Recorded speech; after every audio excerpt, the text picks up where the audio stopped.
కర్ణాటక అసెంబ్లీలో ఆల్మట్టి డ్యామ్ ఎత్తు పెంచేదానికి భూసేకరణ చేసేదానికి క్యాబినెట్ నిర్ణయం తీసుకుంది. దానికి సంబంధించి హిందూ దినపత్రికలో ఇవాళ ఆ వార్తని రిపోర్ట్ చేశారు. కానీ తెలుగు పత్రికలు, తెలుగు ప్రసార మాధ్యమాలు ఎందుకు ఆ వార్తని బహుశా మిస్ అయ్యాయి. రేపొద్దున చూడొచ్చు బహుశా మనం ఆ వార్తను ప్రముఖంగా. అది ఇటు ఆంధ్రప్రదేశ్ ఇటు తెలంగాణ కలిసి పోరాడాల్సిన అంశం. అది దాని మూలం జరగబోయే దారుణ వైపరీత్యం ఏంటి, ఈ రెండు తెలుగు రాష్ట్రాలకి ఏం జరగబోతుంది అనే దానికి సంబంధించి ఆల్మట్టి ఎత్తు పెంచే ప్రక్రియకు సంబంధించిన విశ్లేషణ చేయడానికి ఎక్స్క్లూజివ్గా విజిల్ ప్రేక్షకులకు ముచ్చటించడానికి సాగునీటి రంగ ప్రముఖులు, నిపుణులు తుంగ లక్ష్మీనారాయణ గారు, నమస్కారం అండి. నమస్తే. మీరు చూసే ఉంటారు, హిందూ రిపోర్ట్ చేసింది ఈరోజు ఆల్మట్టి ఎత్తు పెంచే వ్యవహారం. గతంలో ఇదే సమస్య మీద, ఇదే ఎత్తు పెంపు కార్యక్రమం మీద ఉమ్మడి రాష్ట్రంలో చాలా ఉద్యమాలు జరిగినాయి. దానికి అటు కేంద్రం కానీ ఇటు ఇక్కడ కానీ అన్ని రకాలుగా ఎంత ప్రయత్నం చేసినప్పటికీ వాళ్ళు సక్సెస్ అయ్యారని చెప్పాలి. ఈనాటి యువతకి ఆనాటి ఆల్మట్టి ఎత్తుకు సంబంధించిన జరిగిన కుప్పిగంతులు, దాంట్లో పార్టీలు అవలంబించిన నాటి కేంద్ర ప్రభుత్వ రోల్ ఏంటి, ఇప్పుడు నిన్న ప్రత్యేకించి తాజాగా కర్ణాటక ప్రభుత్వం ఆల్మట్టి ఎత్తును మరొక్కసారి పెంచే ప్రయత్నానికి ముందడుగు వేస్తుంది. దీన్ని ఎలా విశ్లేషిస్తారు సార్? చాలా తీవ్రమైనటువంటి ఆందోళన కలిగించేటువంటి అంశం. ఆలమట్టి వెనక ఒక సుదీర్ఘమైనటువంటి చరిత్ర ఉన్నది.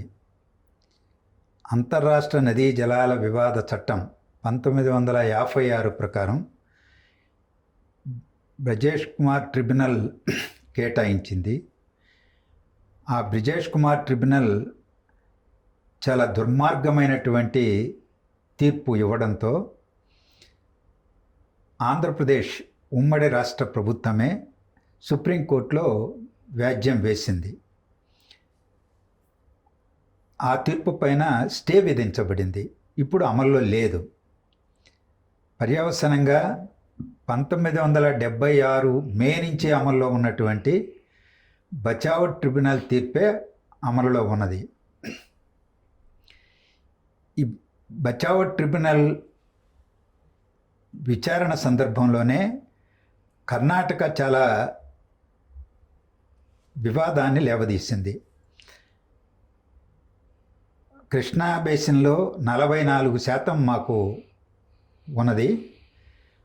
ఆ బేసిన్లో ఉన్నటువంటి 44% వాటాను, నీటిని కూడా మాకు కేటాయించాలని వివాదాన్ని లేవదీసింది.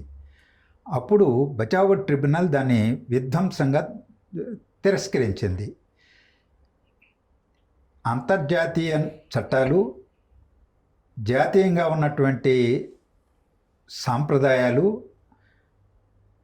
వినియోగంలో ఉన్నటువంటి ప్రాజెక్టుల నీటికి రక్షణ కల్పించాలి. దాని ప్రకారమే మేము కొలబద్దగా పెట్టుకొని కృష్ణానదీ జలాల్లో 75% ప్రామాణికంగా ఉన్నటువంటి 2130 టీఎంసీల నీటిని మహారాష్ట్ర, కర్ణాటక, ఉమ్మడి ఆంధ్రప్రదేశ్కు, అప్పుడు ఆంధ్రప్రదేశ్కు కేటాయిస్తున్నామని తీర్పిచ్చారు. ఆ తీర్పులో మరొక ముఖ్యమైనటువంటి విషయం, దిగువ రాష్ట్రం ఆంధ్రప్రదేశ్ నీరు తక్కువగా నదిలోకి చేరినప్పుడు నష్టపోతుంది, కరువు పరిస్థితులప్పుడు వరద నీటి ప్రవాహానికి నష్టపోతుంది. అందువల్ల మిగులు జలాలను వినియోగించుకునే స్వేచ్ఛను దిగువ రాష్ట్రమైన ఆంధ్రప్రదేశ్కు ఇస్తున్నామని బచావ్ ట్రిబ్యునల్ విస్పష్టంగా తీర్పులో పేర్కొన్నది.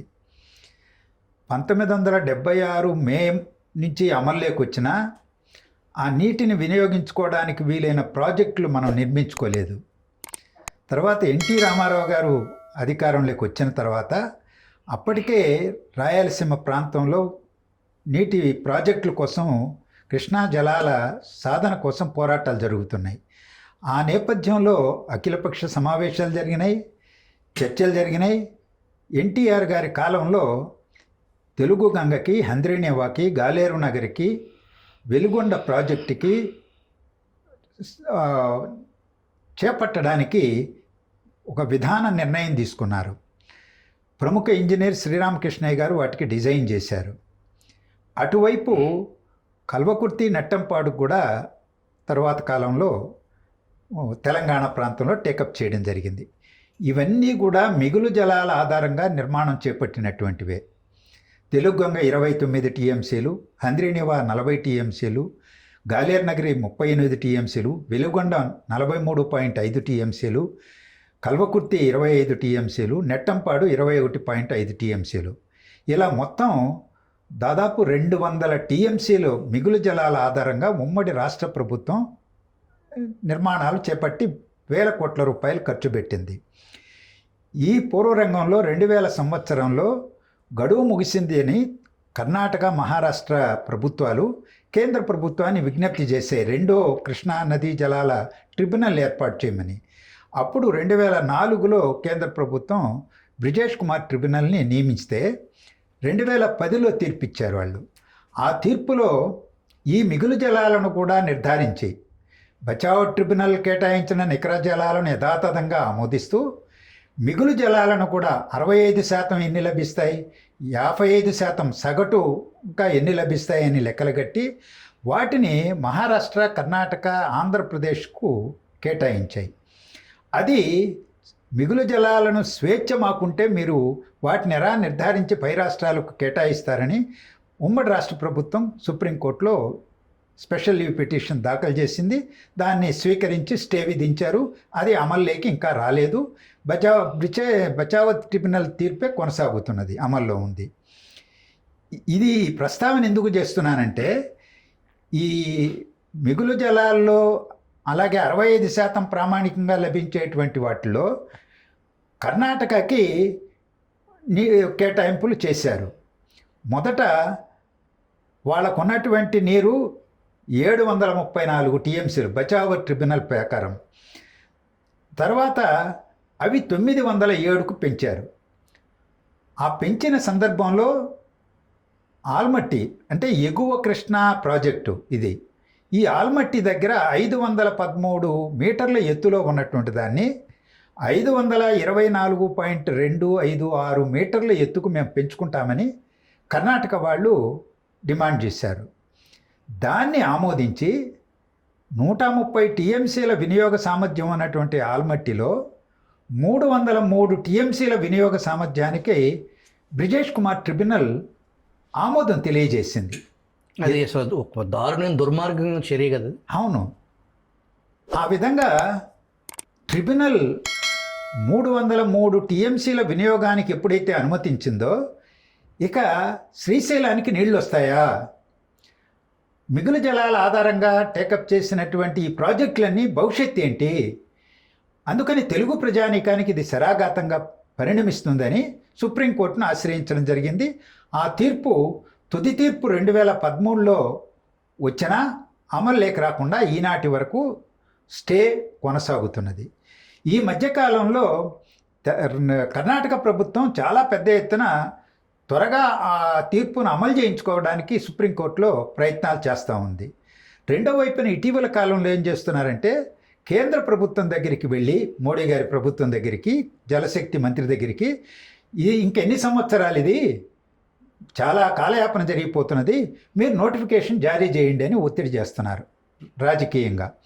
ఆయన ఆలోచిస్తామని ఏదో చెప్పారని పత్రికల్లో చూశాను ఆ మధ్యకాలంలో. కర్ణాటక ప్రభుత్వం మీరు ఈ గడువు పెట్టి ఈ లోపుగాన మీరు ప్రకటించకపోతే మేము ఆల్మట్టి డ్యామ్ ఎత్తు పెంచేస్తాము అని ఏకపక్షంగా బెదిరింపు రీతిలో ఆ మధ్యకాలంలో కర్ణాటక మంత్రివర్గం తరఫున ప్రకటించింది సిద్ధరామయ్య గారు. నిన్న మళ్ళా ప్రత్యేకంగా కేబినెట్ సమావేశం ఏర్పాటు చేసి దీని మీదనే చర్చించి 303 టీఎంసీల సామర్థ్యాన్ని వినియోగించుకోవడానికి ఈ 524.256 మీటర్లకు పెంచేస్తాము, 133,500 ఎకరాలు భూసేకరణ చేస్తాం దీనికి. ఇందులో ప్రత్యేకించి ఆల్మట్టి కింద ముంపుకు గురయ్యేటువంటిది 75,500 ఎకరాలు ఉన్నదని అంచనా వేశారు. అది కొంత భాగం మహారాష్ట్రలో కూడా ఉంది, వాళ్ళ అనుమతి కూడా కావాలి. ఇవాళ మనం చూస్తున్నాం పోలవరం కింద ముంపుకు గురవుతున్నటువంటి ఛత్తీస్గఢ్ లేకపోతే ఒడిశా భూములు సేకరించాలంటే వాళ్ళు ఏ విధంగా తగాదా పెడుతున్నారో సుప్రీంకోర్టుకు కూడా వెళ్ళారు. రేపు ఏం చేస్తుందో మహారాష్ట్ర మనకు తెలియదు. మొత్తం మీద ఈరోజు ఒక యుద్ధ ప్రాతిపదిక పైన 3 ఏళ్ల కాలంలో 70,000 కోట్ల రూపాయలు ఈ భూసేకరణకే ఖర్చు పెట్టి, అది కూడా ఎకరాకి 40 లక్షల నుంచి 30 లక్షలు మెట్ట లేకపోతే మాగాణి భూములకు లెక్కలగట్టి, కాలువల కింద దానికి 30 లక్షలు 25 లక్షల చొప్పున ఆఫర్ చేస్తూ రైతులకి ప్రలోభ పెడుతూ భూసేకరణకు ఆదేశాలు జారీ చేసినట్టుగా వార్తలు వచ్చినాయి. ఇది సుప్రీంకోర్టు న్యాయస్థానాన్ని కూడా ధిక్కరించినట్టు కదా. ఒకవైపున బ్రిజేష్ కుమార్ ట్రిబ్యునల్ తీర్పు సుప్రీంకోర్టులో స్టేలో ఉంది, అమలు లేక రాలేదు. వాళ్ళ కేటాయించిన ఈ మిగులు జలాలు 65% ప్రామాణికంగా కేటాయించిన నీరు వాళ్ళు వినియోగించుకోవడానికి అవకాశం లేదు. కానీ ఏమాత్రం ఖాతరు చేయకుండా విచారణలో ఉన్నటువంటి ఒక తీర్పును అమలు లేక రాకముందే ఇలాంటి దుందుడుకుగా కర్ణాటక ప్రభుత్వం నిర్ణయం చేయడం అనేటువంటిది చాలా ఆశ్చర్యం కలిగించింది నాకు. ఈరోజు అదే జరిగితే ఒకవేళ 524.256 మీటర్లకు గన ఆల్మట్టి ఎత్తు పెంచి 303 టీఎంసీల నీటిని వాళ్ళు వినియోగించుకోవడం మొదలు పెడితే అక్కడికే ఆగరు. వాళ్ళు వచ్చిన నీటిని వచ్చినట్టు కాలువలకు తరలిస్తూ ఉన్నారు. ఇప్పుడే చేస్తున్నారు, భవిష్యత్తులో చేస్తారు. అంటే నారాయణపూర్ దాటి తెలంగాణలో జూరాలకు నీళ్లు వస్తాయేమో, అది చిన్న ప్రాజెక్ట్ రిజర్వాయర్ అది. కానీ అక్కడి నుంచి దాటి శ్రీశైలంకి నీళ్ళు వస్తాయా? శ్రీశైలం మీద ఆధారపడే మన ఈ 4 ప్రాజెక్టులు, తెలుగంగ, గాలేరునగరి, హంద్రీనివా, వెలుగొండ ప్రాజెక్టులు ఉన్నాయి. అటువైపు కల్వకుర్తి ఉన్నది. ఈరోజు ఆంధ్రప్రదేశ్ పునర్విభజన చట్టంలో వాటికి చట్టబద్ధత కూడా వచ్చింది. కేంద్ర ప్రభుత్వం వాటిని నోటిఫై చేసింది, అంటే చట్టబద్ధం చేసింది. వాటిని త్వరితగత నిర్మాణం చేసుకోమని కూడా అందులో చట్టంలో పేర్కొన్నారు. మరి ఇంత పూర్వరంగం ఉన్నటువంటి నేపథ్యం దీంట్లో కర్ణాటక నిర్ణయం మాత్రం చాలా తప్పుడు నిర్ణయం, ఆందోళన కలిగిస్తున్నటువంటిది. 2 ప్రభుత్వాలు, ఆంధ్రప్రదేశ్ ప్రభుత్వం, తెలంగాణ ప్రభుత్వం 2 కూడా స్పందించాలి. రాజకీయ పార్టీలు, 2 రాష్ట్రాల్లో ఉన్న రాజకీయ పార్టీలు అప్రమత్తమై వీటిపైన స్పందించాల్సినటువంటి అవసరం ఉందని నేను భావిస్తున్నాను.